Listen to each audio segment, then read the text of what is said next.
Hello everyone, so welcome all of you in the first lecture of thermodynamics. So अभी इससे पहले हमने kinetic theory of gases को complete किया है, ठीक है। और उसमें मैंने एक छोटा सा टॉपिक जो था डिग्री ऑफ फ्रीडम, उसको वहां नहीं बता पाया था।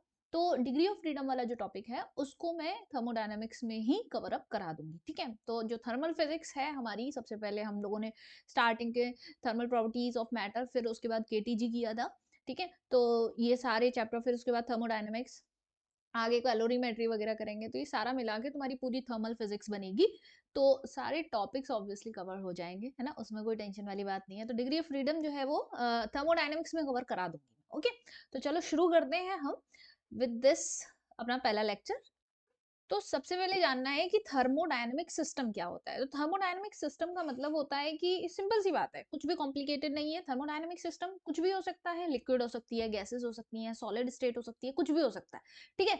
एक तो ये हो गया फॉर्म, मतलब कैसी स्टेट हो सकती है। दूसरी बात ये है कि जिसके ऊपर हम अपनी थर्मोडायनेमिक प्रोसेसेस जो हैं उनको स्टडी करने वाले हों, जैसे isothermal process, isobaric process, isochoric process, जो कि हम आगे पढ़ेंगे अभी।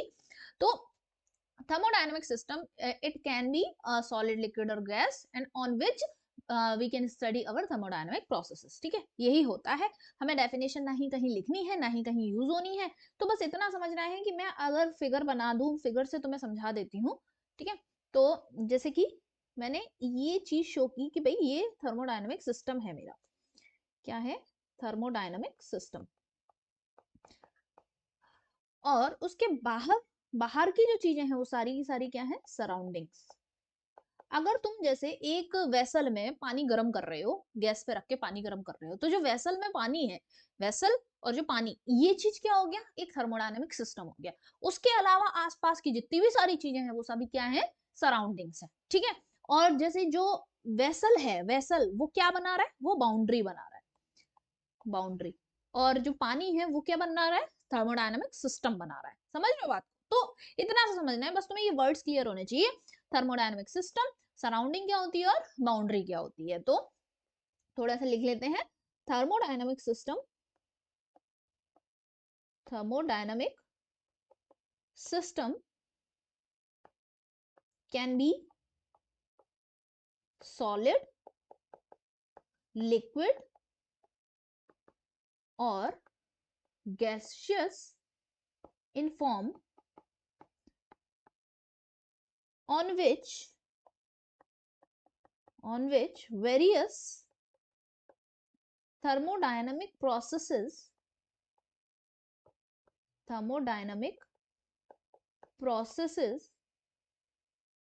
can be studied, ठीक है। जिसपे हम थर्मोडायनेमिक प्रोसेसेस को स्टडी कर सकते हैं, ठीक है। इतनी बात समझ आ गई। अब बात आती है कि थर्मोडायनेमिक सिस्टम कुछ टाइप्स होते हैं क्या? हाँ जी, टाइप्स होते हैं। Types of thermodynamic system, types of thermodynamic system. ये पूरा थर्मो नहीं लिखा है मैंने, हमारा मन करे तो लिख लेना, नहीं मन करे तो ऐसे ही लिख लेना, जैसा भी मन करे। तो कितने टाइप के होते हैं पढ़ा होगा बिल्कुल। ओपन सिस्टम, ठीक है, open system. Number 2, closed system.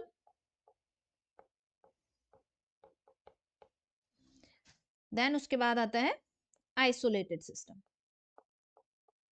तो ये सारा वो सिस्टम है जिन पर हम अपनी थर्मोडायनामिक प्रोसेसेस के बारे में स्टडी करेंगे, ठीक है। तो ये 3 सिस्टम हो गए मेरे पास, ओपन सिस्टम, क्लोज सिस्टम और आइसोलेटेड सिस्टम। ये अभी इनके बारे में हम थोड़ा सा और डिटेल में देखते हैं। थर्मोडायनामिक सिस्टम मेरे पास क्या है? Open system, close system and isolated system. Open system क्या होता है पहले ओरली बता देती हूँ। ओपन सिस्टम वो होते हैं जो सराउंडिंग के साथ मास और एनर्जी दोनों को एक्सचेंज करते हैं। क्लोज सिस्टम वो होते हैं जो मास को एक्सचेंज नहीं करते, सिर्फ सराउंडिंग को एनर्जी को एक्सचेंज करते हैं। आइसोलेटेड सिस्टम वो होते हैं जो मास और एनर्जी किसी को भी एक्सचेंज नहीं करते, ठीक है। अच्छा, अब देखो पहले समझना कैसे है। जैसे मैंने कहा कि मेरे पास ये एक वेसल है, ठीक है। ये क्या है? ओपन वेसल है। जैसे कि कोई पतीला है तुम्हारे पास, ठीक है, उसमें तुमने क्या कर रखा है? पानी भर रखा है, ये पानी है, ठीक है। अब अगर तुम इसे हीट करोगे, अगर सपोज तुम हीट करने लगे, तुमने इसका टेम्परेचर चेंज किया इसका, तो क्या होगा भाई? बॉइलिंग होना शुरू हो जाएगी। बॉइलिंग होना शुरू हो जाएगी तो उसकी वजह से क्या होगा?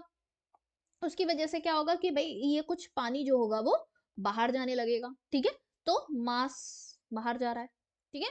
ऐसे ही क्या होगा फिर, एनर्जी भी एक्सचेंज होने लगेगी। लो भाई, एनर्जी भी एक्सचेंज हो रही है, क्यों? क्योंकि पतीला जो होगा वो गर्म हो जाएगा ना, तो हीट बाहर जाएगी, उसको छुओगे तो हीट बाहर फील होगी कि नहीं होगी? तो मास और एनर्जी दोनों ही एक्सचेंज हो रहे हैं। तो यहाँ पे क्या होता है, ओपन सिस्टम क्या होता है, विच ओपन सिस्टम, यहाँ पर क्या होता है, exchange of mass and energy with the surroundings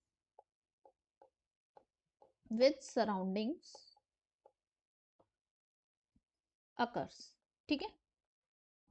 surrounding के साथ मास और एनर्जी दोनों ही एक्सचेंज होती हैं, ठीक है। उसके बाद हम बात करते हैं कि क्लोज सिस्टम क्या है। अब अगर तुमने यही पानी जो है वो किसी बंद वेसल में उबाल रहे हो, ठीक है, बंद वेसल में उबाल रहे हो, तो ये बंद है। अब जब ये बंद है तो फिर क्या होगा भाई, क्या पानी बाहर निकल पाएगा? नहीं, मास का एक्सचेंज नहीं होगा, लेकिन एनर्जी का एक्सचेंज होगा। हाँ जी, सिर्फ एनर्जी का एक्सचेंज होगा, लेकिन मास का एक्सचेंज नहीं होगा। तो मास तो बाहर जा ही नहीं रहा है, तो नो मास एक्सचेंज, नो मास एक्सचेंज, ठीक है। ना कोई पानी बाहर जा रहा है, ना वेपर्स अंदर आ रही है, कुछ नहीं हो रहा है, तो फिर क्या हो रहा है, तो exchange of energy with surrounding, ठीक है, विद सराउंडिंग। हम क्या लिख सकते हैं, नो मास एक्सचेंज, ठीक है, मास का कोई एक्सचेंज नहीं होगा। अब वेसल बंद है ना, तो नहीं हो पाएगा। अब उसके बाद आता है कि अगर आइसोलेटेड सिस्टम कैसा होगा, तो आइसोलेटेड सिस्टम ये समझ लो, ये बताओ किस किस के पास वो थर्मोफ्लास्क वाली बॉटल है। थर्मोफ्लास्क वाली जो बॉटल होती है ना बेटा, वो ही आइसोलेटेड सिस्टम है। वही क्या है, आइसोलेटेड सिस्टम है। तुम उसमें देखो कि तुम क्या करते हो कि गर्म पानी तुमने भर लिया अंदर, ठीक है, और तुमने देखा होगा वो जो थर्मोफ्लास्क वाली बॉटल्स होती हैं, उन वो थोड़ी सी मोटी सी होती हैं और उनके बीच में कुछ ऐसा लगा होता है, ये सिस्टम ऐसा बनाया जाता है। तो अंदर क्या है, जैसे हमने कहा कि ये गर्म पानी भरा हुआ है, ठीक है, अब ना ही पानी बाहर निकल सकता है उससे, तो यानी कि मास भी एक्सचेंज नहीं हो रहा है, और ना ही हमें बाहर ऐसे गर्मी गर्मी सी फील होती है, इसीलिए बहुत देर तक वो पानी गर्म भी बना रहता है। क्यों? क्योंकि उसकी हीट बाहर गई ही नहीं, इसीलिए हीट बाहर नहीं गई, उसकी एनर्जी बाहर गई ही नहीं, इसीलिए वो गर्म बना रहता है। तो वो क्या है, तो आइसोलेटेड सिस्टम क्या होते हैं, no exchange of mass and energy with surroundings, ठीक है, विद सराउंडिंग्स। ओके, एग्जाम्पल्स लिखना चाहेंगे तो चलो ठीक है भाई, एग्जाम्पल्स लिख लेते हैं। ओपन सिस्टम का एग्जाम्पल क्या होगा कि boiled water in open vessel, ठीक है। अगर गर्म पानी भी रख दो, हॉट वाटर लिख देती हूँ, हॉट वाटर भी, हॉट वाटर रखा है, अगर गर्म पानी भी रखा हुआ है सिंपल, तब भी तो अपने आप वो उड़ने लगते हैं ना, वेपर्स उसकी बाहर निकल रही होती हैं, गर्म पानी है, बहुत तेज गर्म पानी है तो, और हीट भी बाहर आ रही होती है ना। और अगर ये क्लोज में क्या लिख सकते हैं कि hot water in closed vessel. और तीसरा हम क्या लिख सकते हैं कि हॉट वाटर इन थर्मोफ्लास्क बॉटल, ऐसे करके, ठीक है, थर्मोफ्लास्क बॉटल, जस्ट लाइक कि वो जो आती है ना मिल्टन वाली बॉटल्स वगैरह आती हैं, वही। तो इतना तुमने समझ लिया, ओपन सिस्टम, क्लोज सिस्टम और आइसोलेटेड सिस्टम, ठीक है। अब देखो, अब आता है थर्मोडायनेमिक वेरिएबल्स। तो थर्मोडायनेमिक वेरिएबल्स का मतलब होता है कि वो सारी चीजें, वो सारी क्वांटिटी, वो सारी फिजिकल क्वांटिटी जो कि तुम थर्मोडायनेमिक सिस्टम को डिफाइन करने में यूज करोगे, ठीक है। तो the variables which help in defining thermodynamic system, तो क्या लिखेंगे, variables, the variables which help in describing thermodynamic system,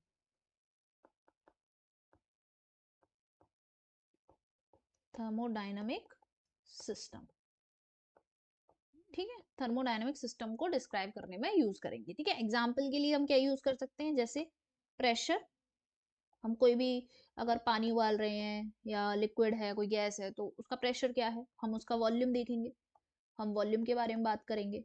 हम उसका टेम्परेचर देखेंगे, ठीक है, हम उसके टेम्परेचर की स्टडी करेंगे।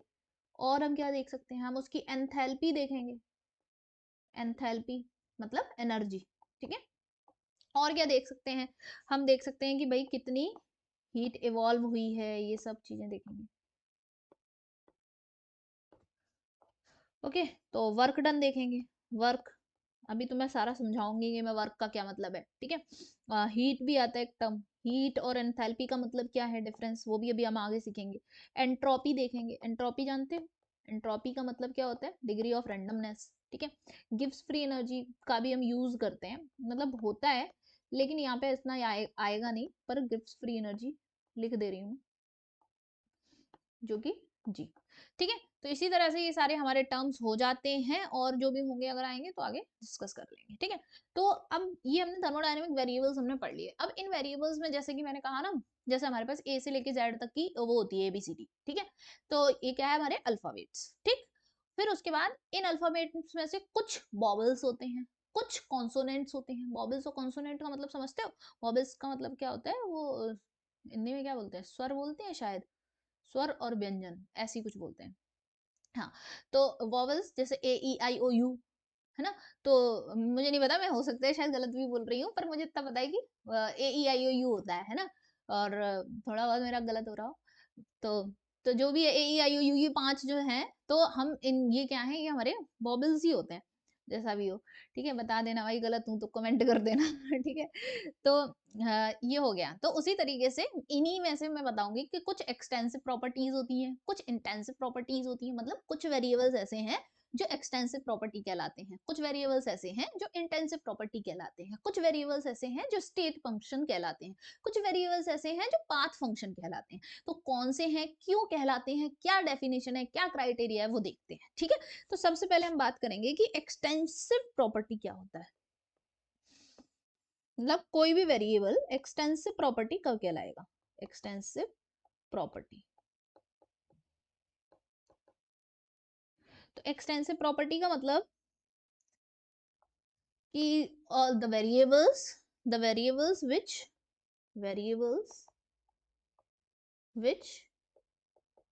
are dependent on, which are dependent on quantity of matter, ठीक है। मतलब ऐसे समझ लो कि एक वेसल में, मैं अभी तो एक वेसल में पानी का ही एग्जांपल ले रही हूँ। तो एक वेसल में पानी 1 लीटर है और दूसरे वेसल में आधा लीटर है। तो पानी आधा लीटर है, 1 लीटर है, तो अमाउंट चेंज हो रहा है ना, ऑब्वियसली एक में ज्यादा एक में कम है। तो इन दोनों के अमाउंट अगर अलग अलग है दोनों में पानी ही, स्टिल दोनों के प्रॉपर्टीज अलग अलग आती हैं। कौन कौन सी प्रॉपर्टीज हैं जो अलग आएंगी, वो देखेंगे। जैसे कि एग्जाम्पल के लिए हम क्या लिख सकते हैं, जैसे कि एंट्रोपी, ठीक है, एंट्रोपी, एंथैल्पी, यानी कि एंथैल्पी को ही क्या बोलते हैं, एनर्जी, ओके। फिर उसके बाद जैसे कि हीट कैपेसिटी, ये सारे टर्म्स जो हैं वो अभी धीरे धीरे हम चैप्टर में आगे बढ़ेंगे तो तुम्हें क्लियर होते जाएंगे कि हीट कैपेसिटी क्या है, सब कुछ, ठीक है।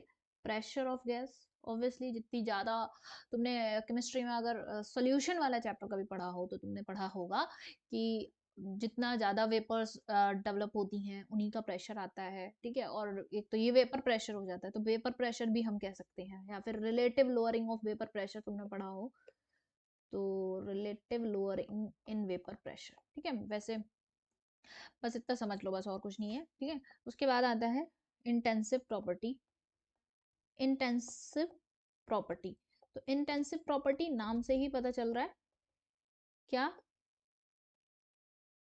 इंटेंसिव प्रॉपर्टी इज कि वेरिएबल्स which are इंडिपेंडेंट, क्या है, independent on quantity of matter, यानी कि मैटर कितना प्रेजेंट है इस बात पे फर्क ही नहीं पड़ता। जैसे कि चाहे 1 लीटर पानी हो, चाहे 50 लीटर पानी हो, बॉइलिंग पॉइंट तो 100 डिग्री सेल्सियस ही रहेगा, ठीक है, चाहे 1 चम्मच पानी हो, तो उससे फर्क पड़ता ही नहीं है। तो उसी तरह से हम एग्जाम्पल में हम कहेंगे कि मेरे पास आ गया बॉइलिंग पॉइंट, किसी का भी बॉइलिंग पॉइंट हो, कोई भी मटेरियल है, मेल्टिंग पॉइंट, ठीक है, मेल्टिंग पॉइंट, डेंसिटी, तो डेंसिटी इस बात पे फर्क नहीं पड़ता कि कितनी है, ठीक है, तो वो तो बस इतना ही है कि भाई मटेरियल है उसकी क्या डेंसिटी होगी, दैट्स इट। फिर उसके बाद पीएच, पीएच से भी कोई, पीएच भी इंडिपेंडेंट होता है, विस्कोसिटी, ये सब चीजें क्या है, इंडिपेंडेंट प्रॉपर्टीज होती हैं। अच्छा, अब तुम्हें एक खास बात बताऊं कि कोई भी दो अगर ऐसे हैं, कोई भी दो, एक लिख ही देती हूँ, ठीक है, ratio of two extensive properties, extensive properties, कोई भी दो एक्सटेंसिव प्रॉपर्टीज हैं अगर, तो उनका रेशियो जो होता है is equal to intensive property, intensive property, सही है, प्रॉपर्टी। कैसे, जैसे ये बात तुम्हें ना ध्यान रखनी है थोड़ी, ये वाली बात ध्यान रखना कि कोई भी दो एक्सटेंसिव प्रॉपर्टीज का जो रेशियो होता है वो इंटेंसिव प्रॉपर्टी के बराबर होता है।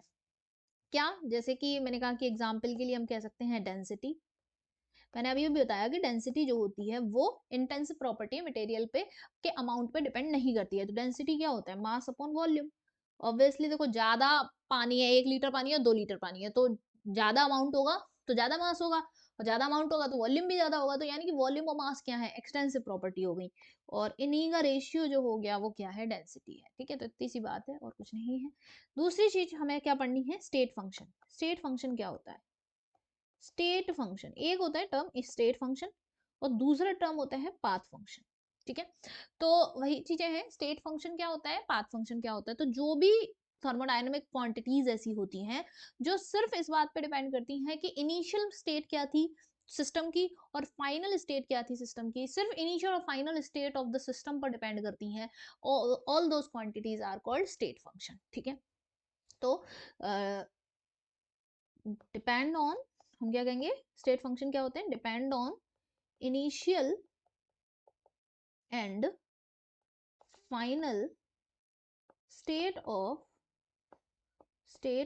Initial and final state of thermodynamic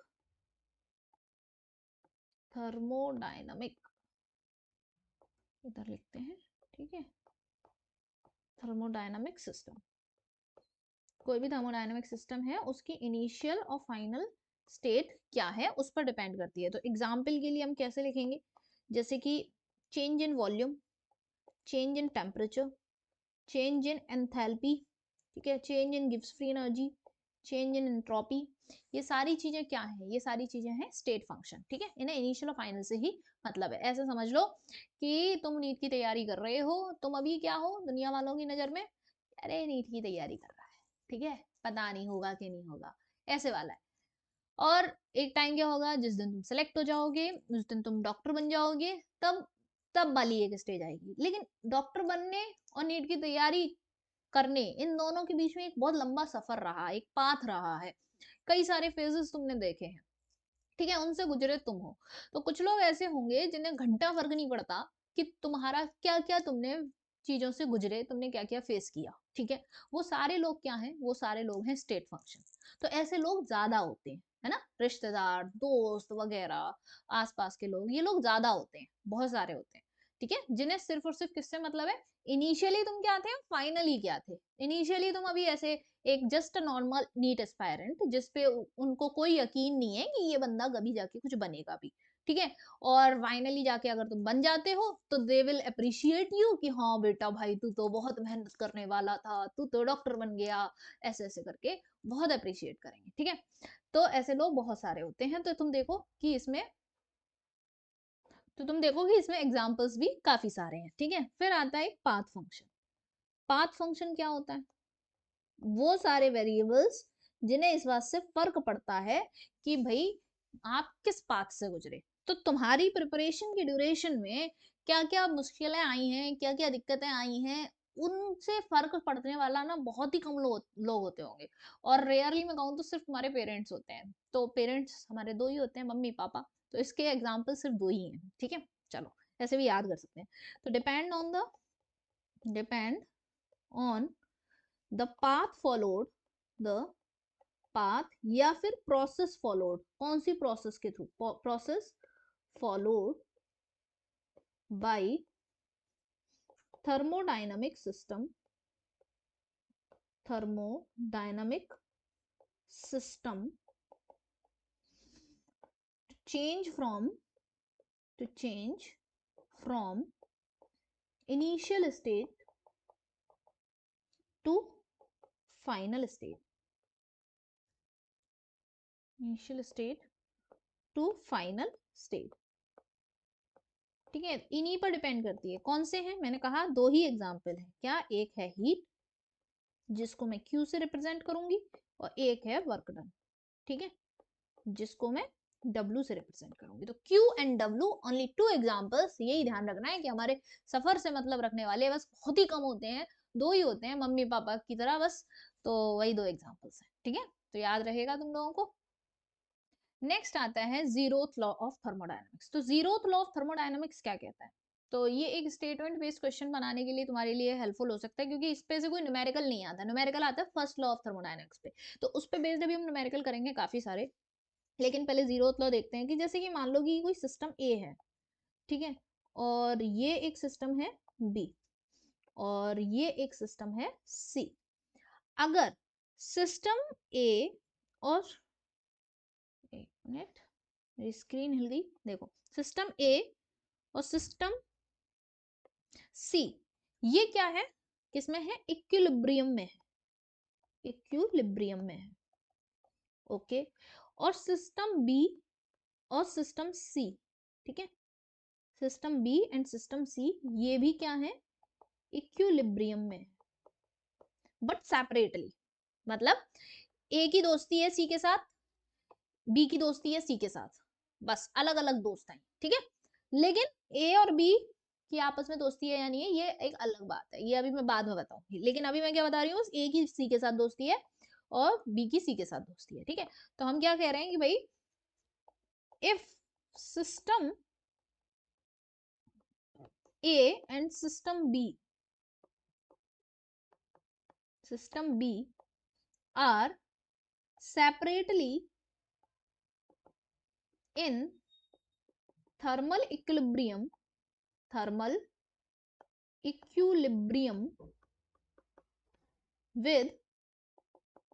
with system C, separately है ये, ठीक है, विद सिस्टम सी, देन तो क्या होगा? तो ये होगा कि थर्मल सिस्टम ए और सिस्टम बी भी आपस में क्या होंगे? इक्विलिब्रियम में हो जाएंगे। फिर ए और बी की भी दोस्ती हो जाएगी, है ना। जब ए की सी से दोस्ती है तो सी सोचेगा अरे इनकी आपस में भी दोस्ती करवा देता हूँ, ठीक है। Then system A and system B are also in thermal equilibrium with each other,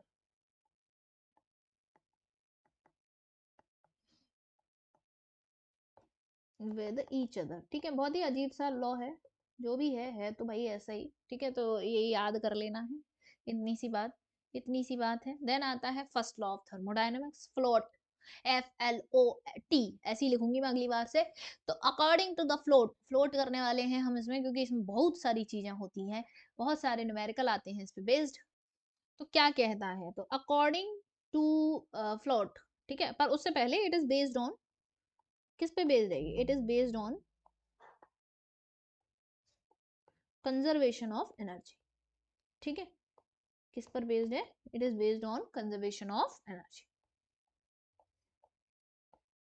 okay, conservation of energy पे बेस्ड है। देन उसके बाद according to first law of thermodynamics, according to first law of thermodynamics क्या कहता है कि जो भी आप हीट सप्लाई करते हैं या हीट निकलती है, ठीक है, हीट सप्लाई करते हैं, वो हीट सप्लाइड क्या करती है, इंटरनल एनर्जी बढ़ाती है हमारे सिस्टम की और वर्क डन करवाती है, करती है, ठीक है। अब ये वर्क डन, इंटरनल एनर्जी, ये सारा कॉन्सेप्ट अभी हम आगे पढ़ेंगे। तो बस तुमने ध्यान रखना है कि जो भी तुमने हीट दी वो इंटरनल एनर्जी को बढ़ाने में गई और वर्क करवाने में गई। अब कैसे समझ सकते हैं, चलो एक छोटा सा एग्जाम्पल बताती हूँ।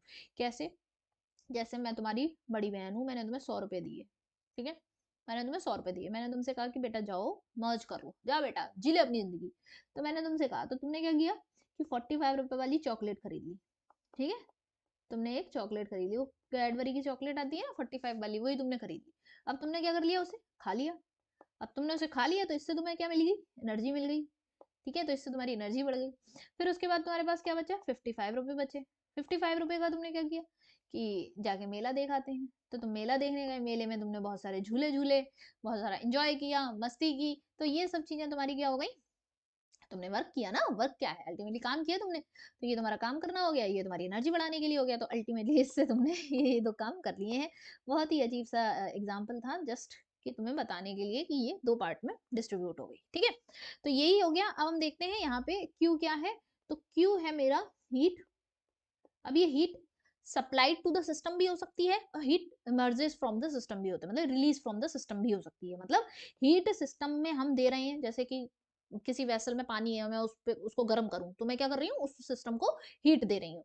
अभी अगर जैसे क्या है कि अगर कोई सिस्टम रखा हुआ है, जैसे खौलता हुआ पानी रखा हुआ है, हाँ यहाँ पे, ठीक है, अभी मैं अपनी टेबल पे एक ग्लास में बॉइल्ड वाटर रख लूं, तो बाहर ठंडा एटमॉस्फेयर है, तो उस बॉइल्ड वाटर की हीट जो होगी वो बाहर आएगी, ठीक है, बाहर आएगी, धीरे धीरे धीरे धीरे वो ठंडा होने लगेगा, उसकी हीट एनर्जी बाहर आएगी, तो क्या होगा कि उस सिस्टम में से एनर्जी निकल रही है, तो एनर्जी मतलब हम बोलेंगे भी हीट, ठीक है, तो हीट वो है जो निकल रही है, ओके। फिर उसके बाद आता है यहाँ पे डेल्टा यू, ये क्या है, चेंज इन एंथैल्पी, ठीक है, क्या है, चेंज इन एंथैल्पी या फिर चेंज इन इंटरनल एनर्जी। तो हर सिस्टम की क्या होती है कि इंटरनल एनर्जी होती है, इंटरनल एनर्जी, तो इसको मैं अभी तुम्हें बाद में थोड़ा सा डिटेल में पढ़ाऊंगी, नेक्स्ट लेक्चर में कवर कराऊंगी इसकी थोड़ी डिटेलिंग। लेकिन अभी तुम बेसिकली इतना समझो कि हर सिस्टम की क्या होती है, एक इंटरनल एनर्जी होती है, इंटरनल एनर्जी, इंटरनल एनर्जी, तो इंटरनल एनर्जी होती है, तो इंटरनल एनर्जी जो कि उसके मॉलिक्यूल्स मूव कर रहे हैं, मॉलिक्यूल्स भाग रहे हैं, क्योंकि अगर तुम सिंपल पानी है, पानी का ही एग्जांपल मैं इसलिए ले रही हूँ क्योंकि पानी को हम आसानी से इमेजिन कर पाते हैं, ठीक है, पानी किसी वेसल में रखा हुआ है, तो उसके ऐसा नहीं है कि उसके मॉलिक्यूल्स रेस्ट पे हैं, उसके मॉलिक्यूल्स हमेशा मूव कर रहे हैं, तो उसके मॉलिक्यूल्स जो मूव कर रहे हैं, उसका जो टेम्परेचर है, उनकी वजह से उसके अंदर एक एनर्जी डेवलप होती है, that is the internal energy, ठीक है। तो उसका भी फॉर्मूला हम सेपरेटली पढ़ेंगे, मैंने बताया मैं नेक्स्ट लेक्चर में उसकी डिटेलिंग करूंगी, लेकिन अभी हमारा मेन फोकस किस पे है, फर्स्ट लॉ ऑफ थर्मोडायनेमिक्स पे, ठीक है। W फॉर क्या है, वर्क। ओके भाई, अब हम थोड़ा सा साइन कन्वेंशन रख लेते हैं कि ये फॉर्मूला बहुत जल्दी अच्छे से याद रखना है ना, और मैंने तुम्हें वो मेले वाला एग्जाम्पल बताया, उससे तुम्हें याद भी रहेगा, ठीक। उसके बाद क्या होते हैं कि ये फॉर्मूला जो है, हमें इसमें साइन कन्वेंशन का ध्यान बहुत ज्यादा रखना होता है।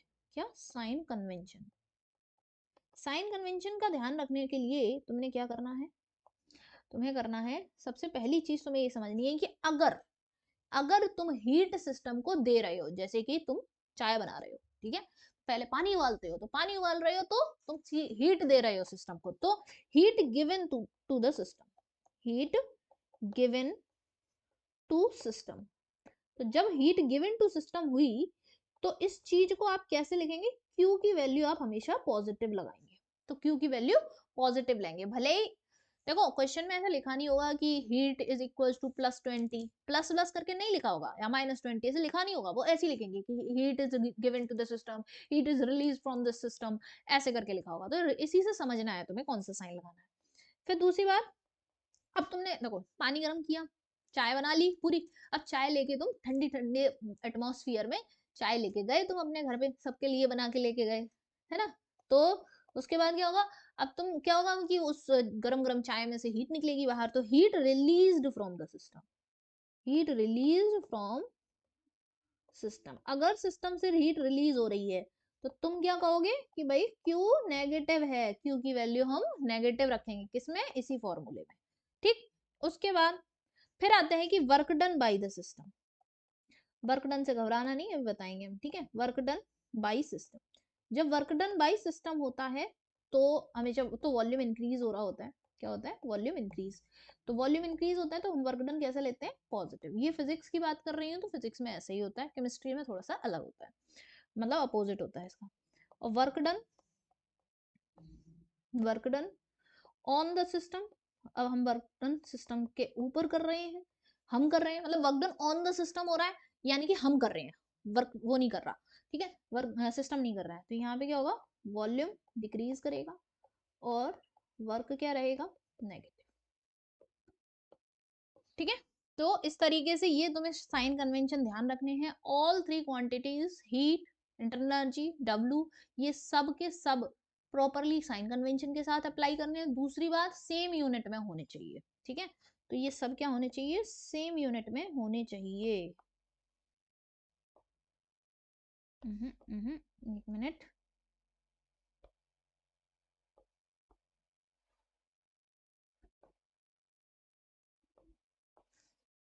तो हम एक स्टार पॉइंट लिख लेते हैं कि ऑल क्वांटिटीज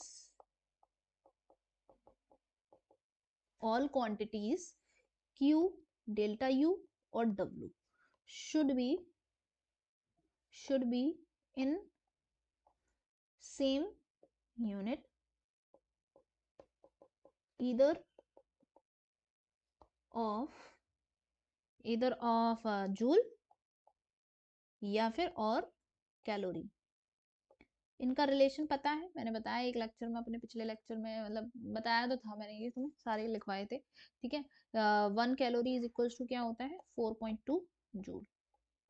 नहीं पता हो तो लिख लेना, चलो लिख देती हूँ मैं यहीं पे।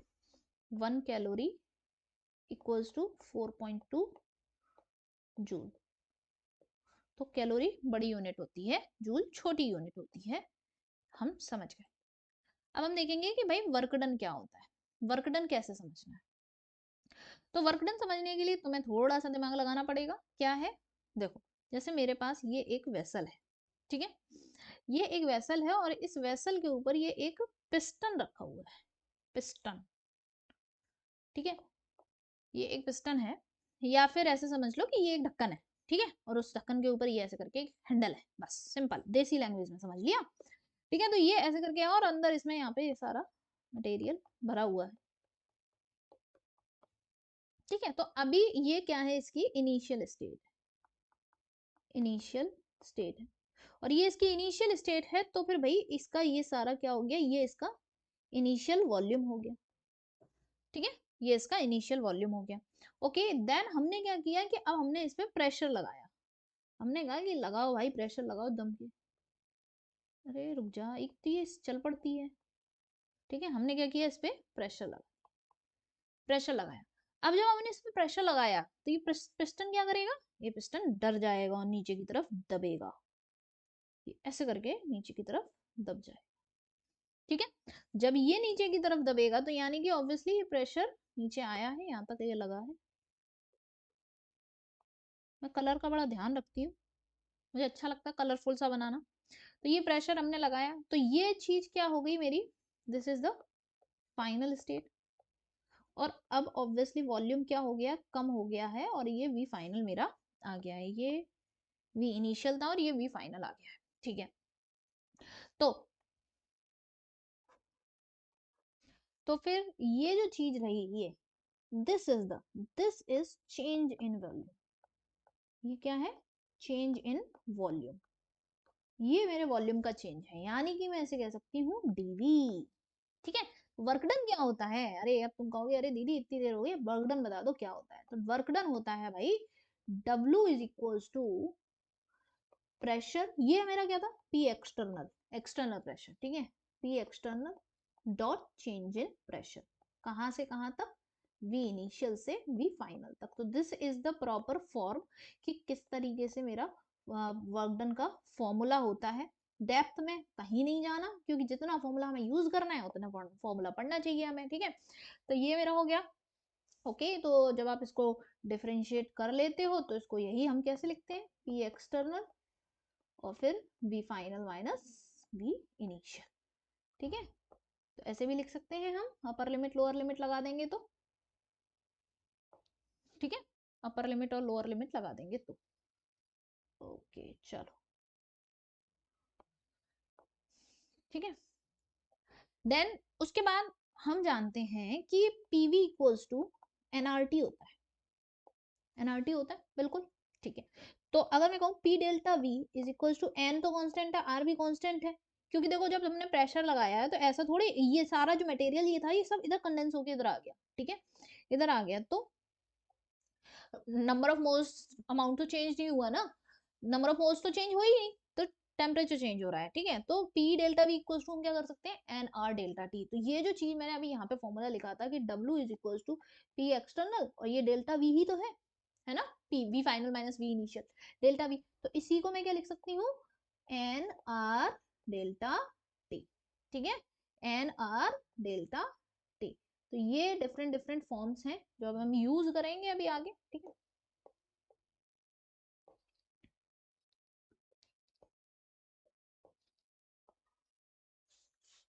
ओके चलो।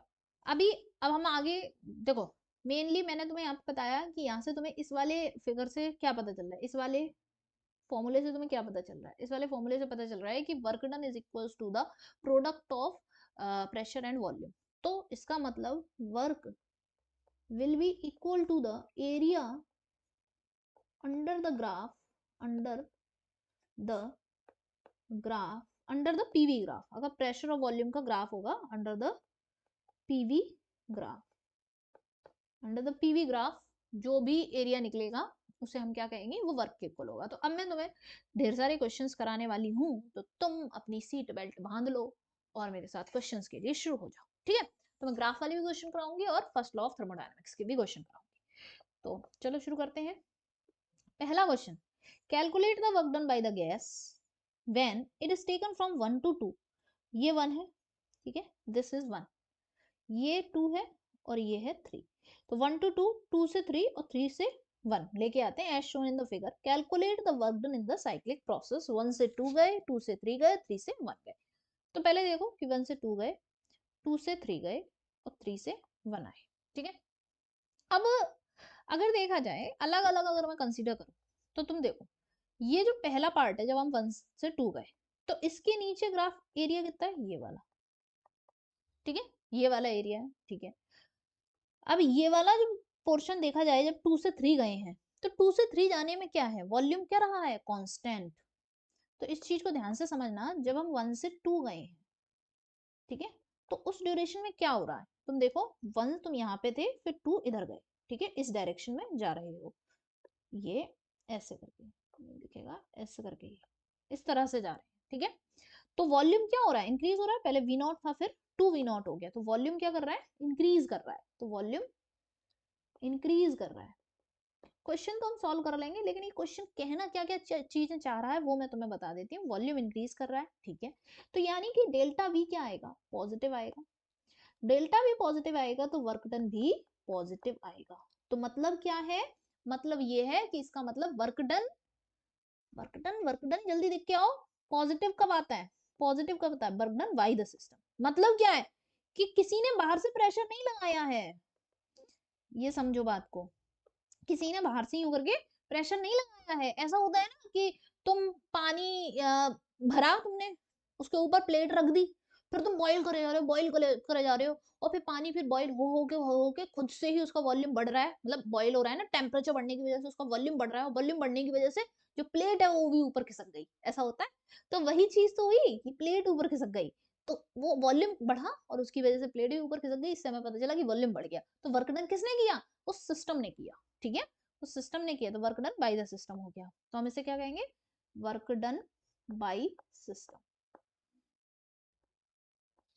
ठीक है, तो 1 से 2 वाले टाइम पे जगह पे ये हुआ है। अगर एरिया देखूं मैं तो कितना एरिया अगर देखा जाए इसका, तो एरिया अगर देखा जाए तो कितना एरिया निकालोगे ये वाले पोर्शन का, कितना एरिया होगा इसका, ये एक स्क्वायर टाइप ही तो बन रहा है, तो ये वाली साइड और ये वाली साइड, तो यानी कि ये कितना हो गया 2V माइनस वी नॉट, तो यानी कि V naught into P naught, तो मतलब P naught V naught, this is the area. तो एरिया क्या हो गया, पी नॉट वी नॉट, ठीक है। कैसा, पॉजिटिव का, यस, कैसा रखेंगे, पॉजिटिव का। मैंने तुम्हें पहले भी बोला कि हमें साइन का प्रॉपरली ध्यान रखना है, साइन का तो हमें बहुत ही ज्यादा ध्यान रखना है। तो पी नॉट वी नॉट मेरा क्या हो गया, ये 1 से 2 वाला पार्ट सॉल्व कर लिया है। देखो इतना लेंदी नहीं होता है ऐसे सॉल्व करना, बहुत आसान होता है, लेकिन मैं यहाँ पर तुम्हें समझा रही हूँ। एंड में तुम्हें समराइज करके बहुत जल्दी से क्विकली बता दूंगी, लेकिन पहले तुम पूरा समझ लो। 1 से 2 हो गया। अब बात करते हैं हम 2 से 3 जब जाते हैं, तो 2 से 3 जा रहे हैं, तो 2 से 3 जा रहे हैं तो तुम देखो वॉल्यूम कांस्टेंट है, वॉल्यूम कांस्टेंट है, 2 वी नॉट है, 2 वी नॉट ही है, तो वॉल्यूम कांस्टेंट है, तो इसका मतलब वर्क डन जीरो हो जाएगा।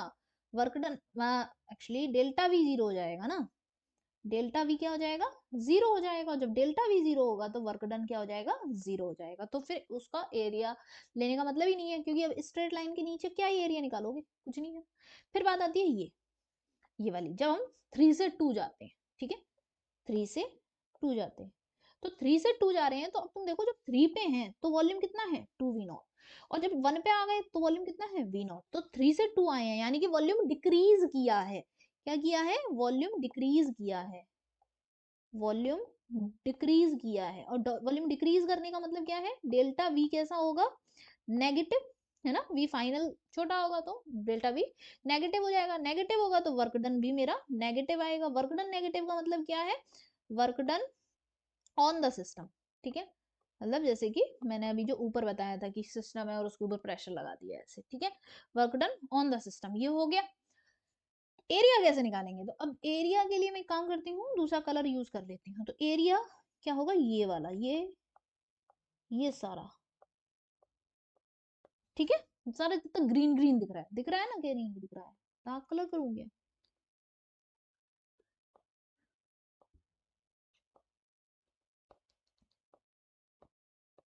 ठीक है, दिस पार्ट। अब तुम देखो कि ये सारे का एरिया क्या होगा। अब देखो इतने पार्ट का तो एरिया तुम्हें पता है, पी नॉट वी नॉट, है ना। इस वाले पोर्शन का तो एरिया हमें पता है, इस वाले पोर्शन का पी नॉट वी नॉट है। इस वाले पोर्शन का एरिया क्या हो जाएगा, हाफ, ये देखो ये क्या है, 3 पी नॉट, और ये पी नॉट, तो इतना क्या है, ये इतनी चीज क्या है, इतनी लंबाई है, इतना कितनी वैल्यू आएगी, 2 पी नॉट के बराबर। तो क्या हो जाएगा ये, देखो देखो, 2 P naught multiply V naught, तो यानी कि अल्टीमेटली आंसर क्या आ जाएगा, पी नॉट वी नॉट, ठीक है। इसी पे मैंने कर दिया है क्योंकि फिगर से ज्यादा आसान रहता है समझना, ठीक है। तो ये भी पी नॉट वी नॉट हो गया, ये भी पी नॉट वी नॉट हो गया, तो अल्टीमेटली टोटल एरिया कितना आ गया, इसका एरिया अगर मैं देख रही हूँ तो area will be equal to 2 P naught V naught. But ये कैसा आएगा, पॉजिटिव या नेगेटिव, यस नेगेटिव। अब हमसे तो क्या पूछा था, calculate the work done cyclic process, 1 से 2 गए हैं, 2 से 3 गए हैं और 3 से 1 आए हैं, यानी कि ये सारा कुछ करना पड़ेगा मुझे ऐड, ठीक है। तो अल्टीमेटली मुझे क्या करना पड़ेगा, ये सारा ऐड। तो मैं क्या करूंगी, work done in the cyclic process, और फिर देखना तुम एंड में एक बहुत अच्छी सी चीज सीखोगे, वर्क डन इन साइक्लिक प्रोसेस, प्रोसेस क्या, 1 से 2 जाना, 2 से 3 जाना और 3 से 1 आना वापस, ठीक है। क्या होगा, 1 से वर्क डन जो 1 से 2 किया गया था, प्लस वर्क डन जो 2 से 3 में किया गया था, प्लस वर्क डन जो 3 से 1 में किया गया। 1 से 2 में क्या किया गया था, देखो अभी हम निकाला प्लस वी नॉट, ठीक है। तो प्लस का पी नॉट वी नॉट, 2 से 3 में 0, और ये माइनस का 2 पी नॉट वी नॉट, ठीक है। तो अल्टीमेटली आंसर क्या आ जाएगा, माइनस का पी नॉट वी नॉट। तो this is the correct answer. अब बात आती है कि हम इससे क्या समझते हैं, हम इससे ये समझते हैं कि हमारे पास देखो फिगर था ये, अब मैं तुम्हें बताती हूँ अब शॉर्ट में कैसे करते हैं, ठीक है। पहले ये प्रेशर यहाँ पे 3 पी नॉट, यहाँ पे पी नॉट, यहाँ पे वी नॉट, यहाँ पे 2 वी नॉट, ठीक है।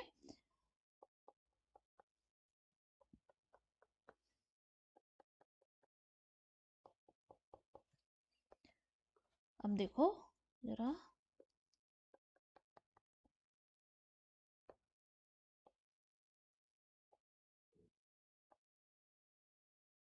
ठीक है, इस तरह से सिचुएशन थी, यू ये 1 2 और 3, ठीक है। अब क्या हो रहा है कि अगर तुम देखा जाए तो असल में मेन है क्या, इसका तो कुछ भी एरिया था ही नहीं, ठीक है। मेन ये था और ये था, ठीक है। तो जब भी साइक्लिक प्रोसेस होगी, साइक्लिक प्रोसेस होगी, तो साइक्लिक प्रोसेस के केस में हमेशा, साइक्लिक प्रोसेस के केस में हमेशा हम क्या करेंगे, area under closed structure, closed structure, ठीक है। पहली बात तो ये, तो क्लोज्ड स्ट्रक्चर मेरा क्या है, ये, तो ये मेरा क्लोज्ड स्ट्रक्चर है, तो इसका एरिया क्या होगा, इसका एरिया होगा हाफ 2p0 इंटू v0, तो अल्टीमेटली आंसर क्या आ गया, p0 v0। अब प्लस का होगा कि माइनस का होगा, वो कैसे पता करेंगे, अगर साइक्लिक प्रोसेस एंटी क्लॉकवाइज है तो नेगेटिव होगा, क्लॉकवाइज है, क्लॉकवाइज ऐसे करके तो पॉजिटिव होगा। तो अभी यही साइक्लिक प्रोसेस अगर क्लॉकवाइज है, यानी कि ऐसे करके चलती, फिर ऐसे जाती, ऐसे जाती, तो क्या होता, तो ये इस तरह से वॉल्यूम इंक्रीजिंग आता तो पॉजिटिव आता आंसर, वर्क डन पॉजिटिव होता।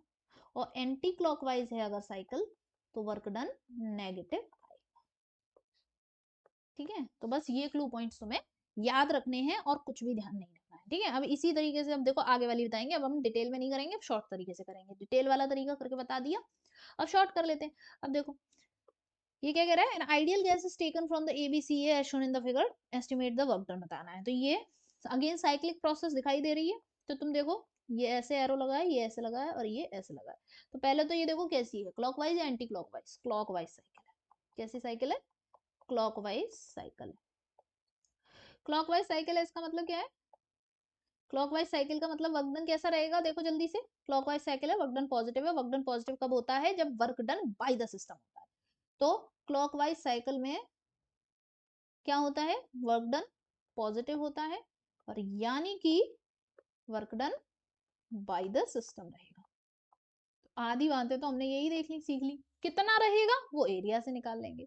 एरिया देखेंगे अगर इसका, तो area will be equals to half, triangle के लिए हाफ बेस इनटू हाइट लगाते हैं ना, इसलिए कर रही हूं मैं, ये देखो, ठीक है। यहाँ पे ये किया है, जो हाफ क्या है, ये फॉर्मूला है, ये ट्राइंगल है, ट्राइंगल का ऐसे तो करते हैं, हाफ बेस कितना है, ये रहा, कितना वी नॉट, और ये 2v0, मतलब यानी कि इतना लगाना है मुझे, सिर्फ इतना। तो इतना क्या होगा, 2v0 में से ये v0 माइनस करना, तो ये यहाँ पे एक्चुअली मुझे इसको पहले लिखना चाहिए था, बेस इनटू हाइट, हाइट क्या है 3p0 में से p0 जाएगा तो 2p0, ठीक है। तो ये ट्राइंगल का एरिया निकालने का फॉर्मूला है। तो हाफ बेस कितना है, देखो इतना लिखेंगे, ये वाला पोर्शन 3v माइनस वी यानी कि 2v, multiply 4p minus p यानी कि 3p, ठीक है। तो ये आंसर हो जाएगा 3pv, है ना, 3pv। तो मैं आंसर क्या लिख सकती हूँ, एरिया आया है मेरा 3pv, तो वर्क क्या होगा, work done will be positive 3pv, ठीक है। Work done by the system हो गया, सही है। अब डिटेल उतनी नहीं करनी है जितनी पहले बताई थी। अब देखो अगला क्वेश्चन क्या कह रहा है, अगला क्वेश्चन कह रहा है कि इन the figure shows PV graph of the thermodynamic behaviour of ideal gas, find out the work done by the gas in the process ए से बी से सी से डी और डी से ए, सब में बताना है, ठीक है। और ये इसके डायरेक्शन में थोड़े से बड़े फिगर बना देती हूँ, ऐसे और ऐसे, ठीक है। तो वर्क डन पहला पार्ट तो तुम्हें बारी बारी से सबका निकालना है, ठीक है। और work done by the gas in complete cycle, दूसरा पार्ट क्या कह रहा है, पूरी साइकिल का वर्क डन निकालना है। तो पूरी साइकिल का वर्क डन निकालने के लिए तो बहुत ही आसान है, इस पूरे क्लोज्ड वर्क्स का देखो की कैसी है, क्लॉकवाइज साइकिल है, क्लॉकवाइज साइकिल पॉजिटिव रहेगा वर्क डन, ठीक है। ओके, फिर उसके बाद वर्क डन पूरी साइकिल का निकालना है, तो यानी कि इसका एरिया निकाल लो, कितना हो जाएगा ये एरिया, ये हाइट कितनी है, 12 में से 2 गए, कितने बचे 10, और यहाँ से लेके यहाँ तक कर लो, 7 में से ये 1 घटा दो 6, तो यानी कि 60 आ जाएगा, ठीक है। तो वर्क पूरा मैं कर नहीं रही हूँ, तुम्हें करना है इसको। और उसके बाद बारी बारी से एक एक का देखना पड़े, तो जिसमें वॉल्यूम कांस्टेंट है, जैसे ये और ये, इनमें वॉल्यूम कांस्टेंट है ना, मतलब डी से ए और बी से सी, इनका वर्क डन 0 आएगा, इसका ए से बी और सी से डी ही तुम्हें निकालना है वर्क डन। ये तुम खुद सॉल्व करोगे, बिल्कुल सेम है जैसा अभी पहला वाला किया था, ठीक है। फिगर चेंज हो गया है। अगेन एक और क्वेश्चन देखते हैं, ideal monoatomic gas is taken around the cycle as shown in the figure, work done during the cycle is given by, किस तरह से वर्क डन निकालेंगे, अगेन वही चीज है, एरिया निकालना है भाई तुम्हें इसका। ठीक है, यही एरिया निकालना है। तो पहली बार साइकिल इस तरह से चल रही है, हो सकता है छोटे से छोटे छोटे फिगर बनाए ना तो दिख नहीं पा रहा होगा तुम्हें, एरोस, ये एरो है ना क्लॉकवाइज है। तो एरिया ऑफ क्लोज्ड स्ट्रक्चर कितना है, क्या निकालेंगे, हाफ, बेस कितना रखेंगे, 2v0 इंटू हाइट कितनी है p0, तो अल्टीमेटली क्या आ जाएगा p0 v0, क्लॉकवाइज है तो प्लस का, आंसर क्या आ जाएगा p0 v0। ठीक है, प्लस का, यहाँ पे प्लस माइनस वाली बात इन्होंने पूछी ही नहीं, लेकिन पूछते तो हम लगा देते। Again thermodynamic system is taken from the cyclic process, this net work done बताना है, तो नेट वर्क डन तुम्हें इसका एरिया बताना है। ज्यादातर ये इसी तरीके एरिया पे बेस्ड क्वेश्चन खूब सारे आते हैं, करके खूब प्रैक्टिस कर लेना बढ़िया वाली। ठीक है, तो इसका एरिया निकालना है और इसको तो कर ही लोगे। ठीक है, और ये इसका आंसर बी है, मैंने पहले ही बता देती हूँ, इसको सॉल्व कर लेना, जस्ट इसका एरिया निकालना है। और तुम्हें ध्यान रखना है यूनिट्स का, किलो पास्कल, और यहाँ पे क्या है सीसी, सेंटीमीटर क्यूब। ठीक है, तो ये ध्यान रखना है इन यूनिट्स का, क्योंकि यूनिट्स यहाँ पे हमें जूल में दी गई हैं, जूल क्या है एसआई यूनिट होती है, एसआई यूनिट है। अगर तुम्हें नहीं पता है तो यूनिट्स के बारे में बता देती हूँ, एसआई यूनिट क्या होती है, देखो जूल, अगर एसआई यूनिट की बात करें तो वर्क की एसआई यूनिट क्या होती है, वर्क की जूल होती है। ठीक है, वर्क की जूल होती है, प्रेशर की न्यूटन पर मीटर स्क्वायर होती है, वॉल्यूम की मीटर क्यूब होती है। ठीक है, ये तो हो गई। अब बात आती है, देखो आंसर में सारे जूल लिखा हुआ है, तो इसका मतलब प्रेशर और वॉल्यूम की यूनिट मुझे एसआई यूनिट चाहिए पड़ेगी। ठीक है, तो अब पास्कल का न्यूटन मीटर स्क्वायर के साथ क्या रिलेशन है, तो 1 pascal is equal to 1 newton meter square, newton पर मीटर स्क्वायर होता है। ठीक है, अब ये सीसी यानी कि 1 सेंटीमीटर क्यूब है, 1 सेंटीमीटर क्यूब जो होता है 1 ml के बराबर होता है, और 1 ml जो है वो 10⁻³ लीटर के बराबर होता है, जो कि 10⁻³ लीटर के बराबर होता है, और 1 लीटर जो होता है वो 10⁻³ मीटर क्यूब के बराबर होता है। ठीक है, तो ये तो सारा यूनिट का कन्वर्जन था। अगर मैं एरिया की बात करूं, तो बेस कितना है मेरा 300 माइनस 100, ये बेस हो गया, मल्टीप्लाई 200 माइनस 100 इंटू 10⁻3, ये तो किलो किलो की वजह से लगाया ये 10⁻3। ठीक है, तो पहले इसको इतना सॉल्व कर लेती हूँ, 200 इंटू 100 इंटू 10⁻3, ये तो अभी। अब इसके बाद मेरे को पास्कल को तो चेंज करने की जरूरत नहीं है, सेंटीमीटर क्यूब को देखना पड़ेगा। तो पहले सेंटीमीटर क्यूब को मैं, जो कि ml के बराबर ही है, तो सेंटीमीटर क्यूब को लीटर में कन्वर्ट कर लेती हूँ, तो कैसे करूंगी 10⁻³ का मल्टीप्लाई करके। अब ये लीटर में कन्वर्ट हो चुका है। ठीक है, वॉल्यूम लीटर में कन्वर्ट हो चुका है, लेकिन लीटर में नहीं रखना ना, मुझे मीटर क्यूब में रखना है, तो फिर से मेरे को 10⁻³ का मल्टीप्लाई करना पड़ेगा। अब हो गया, इससे ये, इससे एक से ये कैंसिल हो गया, और उसके बाद एक से 2 3 ऐसे कैंसिल हो जाएंगे, अल्टीमेटली आंसर क्या आ जाएगा 20। पॉजिटिव या नेगेटिव, ये देखो डायरेक्शन, ये लगी हुई है, ऐसे बने, कैसी है ये एंटी क्लॉकवाइज, एंटी क्लॉकवाइज कैसा होता है नेगेटिव। ठीक है, anti clockwise will be negative. ठीक है, तो हम इसको -20 जूल, तो देखो तुम देख सकते हो कि इस क्वेश्चन में पॉजिटिव नेगेटिव का ध्यान रखा गया था, है ना, इसीलिए इन चीजों को पॉजिटिव नेगेटिव क्लियर होना जरूरी है। ठीक है, तो यहाँ तक तो। नेक्स्ट क्वेश्चन एक और है, जो कि फिर से एक साइक्लिक प्रोसेस है। ठीक है, सारी साइक्लिक प्रोसेस वाले ही हैं क्वेश्चन, फिर से एक साइक्लिक प्रोसेस, ज्यादातर साइक्लिक प्रोसेस के ही आते हैं। ठीक है, बट फिर भी मैं कहूंगी और भी जितने और भी होते हैं ना वो आसान रहते हैं, फिर वो तो सिंपल सा एरिया निकालना होता है, तो साइक्लिक प्रोसेस वाला ही मैटर ज्यादा बनता है। तो इसका अगेन वही करना है, तो मैं इसका एरिया निकालना है, बेस कितना हो जाएगा 3v माइनस वी यानी कि 2v, और ये हाइट कितनी होगी, प्रेशर यहाँ पे इस लेवल पे P है और इस लेवल पे 3p है, तो ये 2p हो गया, तो हाफ बेस कितना होगा 2v और ये 2p। ठीक है, तो अल्टीमेटली आंसर आ जाएगा 2pv। पॉजिटिव या नेगेटिव, बताओ बताओ बताओ, एंटी क्लॉकवाइज है, पॉजिटिव नेगेटिव आएगा। ठीक है, तो ए इज द करेक्ट आंसर। अच्छा, लेक्चर को हम ज्यादा बड़ा नहीं करेंगे, पहले आज तुम्हारा टारगेट है कि वर्क एनर्जी इतना पार्ट पे पढ़ाया वो पढ़ लेना है, और ये जो पीवी ग्राफ से रिलेटेड जितने भी क्वेश्चन मिले सारे अटेम्प्ट करने। ठीक है, फिर उसके बाद थोड़ा जो है फ्लोट वाले क्वेश्चंस हैं, वो मैं तुम्हें नेक्स्ट लेक्चर में कराऊँगी फर्स्ट लॉ ऑफ थर्मोडायनामिक्स के, ठीक है? जिसमें क्यू, यू, डब्ल्यू वाली जो इक्वेशन है ना, Q equals to U plus W, वो करेंगे। उससे पहले तो मैं इंटरनल एनर्जी का कॉन्सेप्ट समझाऊँगी, फिर हम उसको फ्लोट के कॉन्सेप्ट क्वेश्चंस करेंगे, ठीक है? Okay, till then keep solving the question and like, share और कमेंट। Bye bye.